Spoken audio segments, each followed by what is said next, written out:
La première rencontre, je pense que le premier regard et la première rencontre dans les rapports amoureux, bien dans la première fois quand tu regardes une femme, c'est toujours spécial.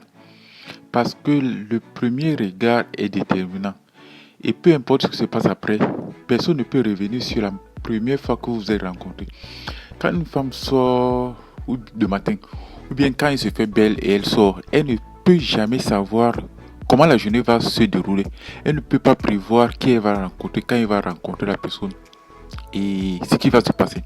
C'est que le- la première fois que vos regards se croisent, il y a des choses qui vont se passer dans son corps. Et les choses qui vont se passer dans son corps vont la mettre dans un état où elle peut à un moment perdre le contrôle. Parce que le problème, c'est que la femme ne maîtrise pas son cycle hormonal. Peut-être entre 40 et 45 ans, elle va commencer à maîtriser un tout petit peu. Elle ne maîtrise ni son cycle hormonal, ni son horloge biologique, ni même ses émotions et les palpitations de son cœur. Je pense que c'est ta personnalité qui arrive à perturber une femme. Parce qu'une femme rencontre des hommes, elle peut rencontrer des hommes qui ne vont pas générer en elle des émotions. Mais elle va rencontrer une personne. La personne va tellement générer des émotions qu'elle va perdre le contrôle. Elle va perdre le contrôle parce que la personne parfois apparaît dans sa vie à un moment où elle veut se caser, à un moment où elle est calme, à un moment où elle ne croit plus à quoi que ce soit à l'amour. Et à ce moment-là, le regard de l'autre sur elle va essayer d'éveiller, de réveiller sa féminité, sa sexualité. Elle se pose la question, pourquoi l'autre me regarde? Est-ce que je plais à l'autre? Est-ce que l'autre me désire? Est-ce que l'autre est en train de tomber amoureuse de moi? Je parle d'une personne. Est-ce que l'autre a envie de moi? Est-ce que l'autre a envie d'une relation d'amour avec moi? Cette question-là, elle se les pose à partir du moment où tu la regardes. Parce qu'elle se dit, est-ce que je peux encore plaire? Est-ce que je lui plais? Si je lui plais, alors, que veut dire ce regard? C'est pour cette raison que parfois tu regardes une personne, la personne est dans un état second. Parce que la femme, lorsqu'elle est tombée amoureuse la première fois, elle sait déjà les symptômes.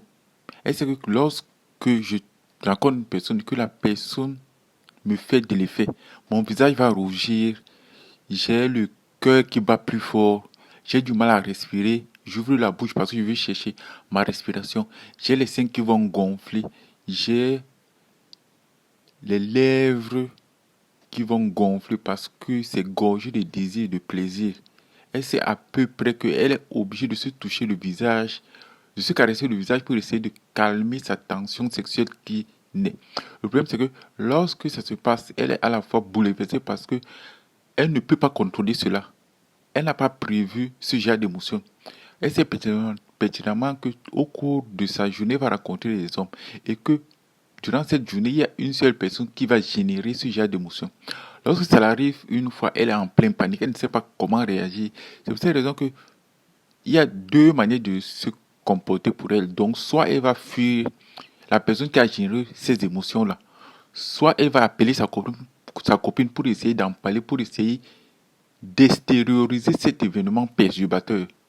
Et là, plus elle va essayer d'oublier, plus elle va essayer d'éviter la personne, plus elle va se mettre dans la merde. Quand une femme tombe amoureuse, dans l'expression tomber amoureuse, ça ne veut pas dire que c'est prévu. Tu tombes sur quelque chose qui n'était pas prévu. Quelque chose te tombe dessus, quelque chose arrive alors que ce n'était pas prévu. C'est pour cette raison que si tu observes bien cette parade, là, si tu observes bien son comportement, tu verras que à partir du moment où elle commence, le matin, elle se lève, elle sait qu'elle va te voir. Et elle commence à faire l'effet caméléon. Qu'est-ce que j'appelle par l'effet caméléon? L'effet caméléon, c'est qu'à partir du moment où la femme s'adapte à ton comportement. Par exemple, tu portes un t-shirt bleu, elle te va porter un t-shirt bleu deux, trois fois différent. Alors, elle va essayer de porter un t-shirt bleu. Pour elle, c'est anodin. Pour le commun des mortels, c'est anodin, mais pour elle, c'est pas anodin. Le fait, le fait de prendre des choses qui sont à toi, c'est une manière pour elle de se rapprocher. C'est une manière pour elle d'être en connexion avec toi. Si elle te va mettre du bleu, elle met du bleu. C'est une manière d'être en connexion avec toi. Si elle se lave, elle touche son corps en pensant à toi, c'est une manière de penser à toi. Si elle te regarde, elle touche une partie de son corps, c'est une manière inconsciente pour elle de dire elle a besoin que tes mains passent sur cette partie de son corps. À un moment, une femme arrive à un moment de sa vie où elle estime qu'elle ne peut plus aimer, qu'elle ne peut plus être aimée. Et ce qui va la surprendre, c'est le fait que, en la regardant, tu vas réveiller le désir qui est en elle. Ce désir peut-être qui est absent, peut-être que même avec son mari, elle a déjà fait le deuil de sa sexualité, elle a fait le deuil de sa féminité, elle a fait même le deuil sur l'hypothèse même d'être déjà une femme. Elle a fait abstraction de tous ces éléments-là. Mais tant qu'elle est avec son mari, elle arrive à se convaincre qu'elle est en deuil. Elle arrive à se convaincre qu'elle ne peut plus plaire. Elle arrive à se convaincre que sa sexualité est en berne. Le problème, c'est qu'à partir du moment où elle rencontre une personnalité, parce que ce qui attire la femme, c'est pas le fait d'être riche, c'est pas le fait d'être beau, c'est une personnalité. Et la femme, lorsqu'elle regarde une personne pour la première fois, elle, intuitivement, elle décèle le potentiel de la personnalité. Et au fur et à mesure que vous allez vous rencontrer, plus ta personnalité va évoluer, va progressivement muter, plus elle va se dire que j'avais raison, plus intuitivement, elle valide l'idée qu'elle avait de toi. Et plus tu attires d'autres personnes, plus tu vas l'attirer parce que parfois tu regardes une femme et tu regardes sa mère. Parfois, en regardant sa mère, tu sais déjà si la femme t'aime ou pas parce que tu sais pertinemment que la femme va se confier à sa mère. Donc, c'est sur le regard de sa mère, tu vas lire les sentiments d'affection, d'amour que la femme a vis-à-vis de toi. Mais tu ne te rendras compte que si seulement tu regardes, parce qu'en regardant la mère, tu vas voir ce sourire. Tu vois, quand tu regardes une personne qui plaît à ta fille, quand tu regardes cette personne, tu es heureux, tu es épanoui. Parce que tu te dis,